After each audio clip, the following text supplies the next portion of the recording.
Shout out. So, still multiple streams podcast. Still Ntobe Kumnguni. Bese ntwana yami la, Lil Nigga. I don't think you sure. Kahle kahle bafethu siyahlala intwana lezi making sure that we educate these kids, we groom these kids. Intwana yami sihamba nayo everywhere, go to events, teach him how to shoot, teach him how to speak to people, teach him how to use a computer, teach them how to kwenza into eyiningi. I don't think sure. So mhlawumbe intwana engantshela nje nayo experience yakhe ukuthi how is he finding mhlawumbe izinto ayibonayo in terms of ukukhula nje. Ntwana ubatshela nje igama lakho, ubatshela igama lakho ntwana. Ya igama lami nguNtando. Empeleni nami I'm looking forward engeneni kule industry like yabo videography and all cause umalume bami I look up to them and as eseshilo umalume lana ukuthi like he takes me wherever he goes like uyangifundisa okunye akwaziyo. The more ngikhula ngiyathemba ukuthi ngizoqhubeka ngithole olunye ulwazi about this industry because I'm really looking up to it. And one day nami ngiyayibona ngiyi-videographer or something like ilokho ebengifuna ukudla. Because mhlambe intwana kule network ye-podcast he might even have his own show khuluma ney'ngane nje yabo. So we need to pay attention to kids, listen to the kids. Yabo nto ngisho, you need to listen to these kids. These kids are growing up under conditions that are not are safe. Zikhuluma lokushini intwana mfowethu, so it's very important for us to protect them, to guide them and make sure ukuthi aziye emastradini, take these kids off the streets.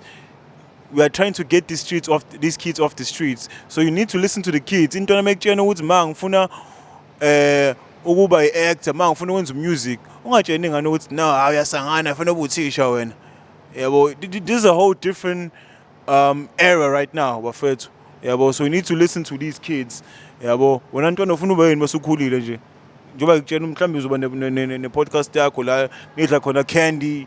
Yabo nto ngisho nidla niphuza ama-milkshake laphana. Yabo, talk about kid stuff.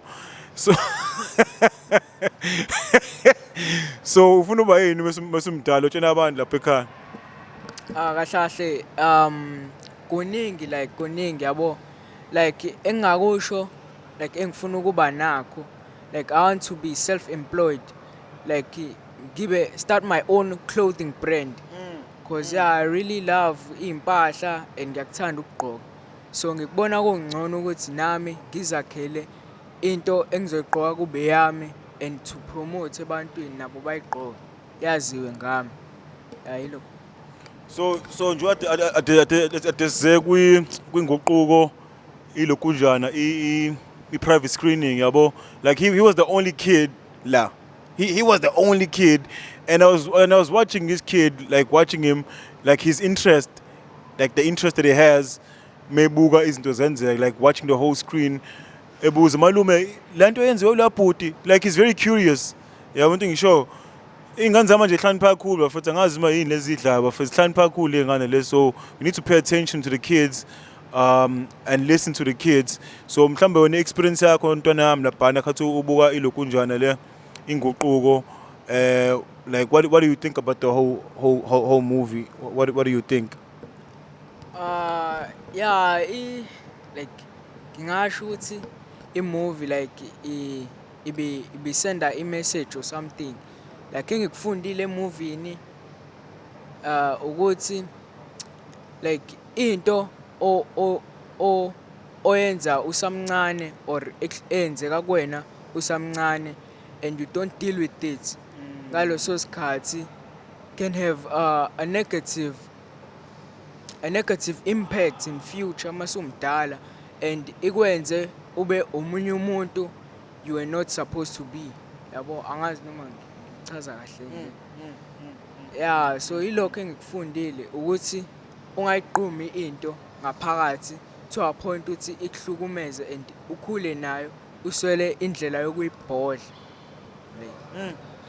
Yeah, ntwanami yazi ukhuluma nge-subject la osoyivulile la and it's very interesting because wintwana and uyafunda. So when you talk about izinto enjalo it opens up to izinto ezifana njengoma bullying esikoleni. Yabo, because there's a lot of experiences or there's a lot of cases ey'nkoleni where these kids are bullying other kids. So what do you think about that in terms of nje abantu ababhulishanayo esikoleni and what could be done to help you guys as the kids? Yabo, when it comes to ama case anjalo bullying ntwana. Yeah, ibullying yeah ukuthi iqala ngendlela engafani. Abanye like benziwa ukuthi i-background yabo indawo abakhulele kuyona nabantu ababakhulisile. Yabo to a point bakhule babe babona ukuthi i-bullying iyona ndlela yokusocialize nabantu or something. Iyona ndlela yokutreat umuntu le ngoba bebonela emakubo. So ukudila nale situation ngingasho ukuthi like ukuthola usizo njenge therapy or something like communicate nengane kwaziwe ongaphakathi. I think kungasiza lokho. Intwanami futhi sikhulumile ngesala esikhuluma kakhulu sinabisi intwanami isikhulumeni nayizona intwanami.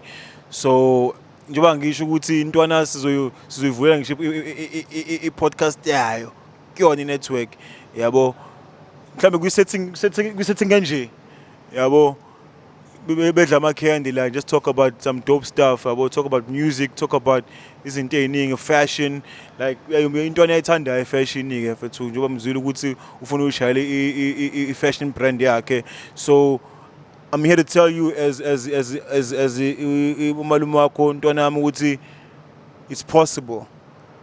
Angizwa ngithini, it's possible and you know it too, which is possible. Yabo. So we have you, we have our support. Tamalako has you have his support too. So yeah, mfethu ngathini mhlamba entwaneni zasemakhaya nje like ingane at your age in terms of amaphupho. What do you think about that? Ngathini kuzona intwana? Yeah, as now ushilo ukuthi like nothing is impossible. Like bona stick kwama goals abo because kukhona la khona uthola ukuthi usuya discourage kakhona ngenxa ye society ezushilo ukuthi i society esiphuma kuyona it's very bad. Yeah, ilokishi yeah ziningi izinto ezama disadvantages and ezi-negative eqhamuka ebantwini abaselokishini. So I think ukuthi indlela yokuthi so bezokwazi ukufeza ngazo amaphupho ukuthi basticke kulento abafuna ukuthi bayenze and bayisocialize nabantu abazi ukuthi bazoba nenqubekela phambili nawo. That's all I can say. Anizwele mfethu ntwana mafethu nisazoyibona nje intwana iyazoba busy bafethu nisazoyibona yabo into ngisho. So I'm very inspired ntwana uqhubeke uphushe mfethu uyazi na ukuthi you have your support sethu yabo into ngisho. So what do you think about this podcast idea? Do you think you can do it? What do you think? Yeah, I think I can do it. Yeah, nothing is impossible. I think I can do it. Yeah, talk about bullying, talk about like music and talk about fashion, talk about this into that has to do with kids.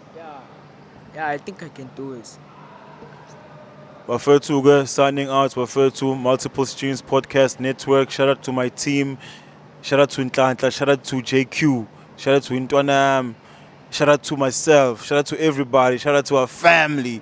You know, big up. Yeah, one thing you show.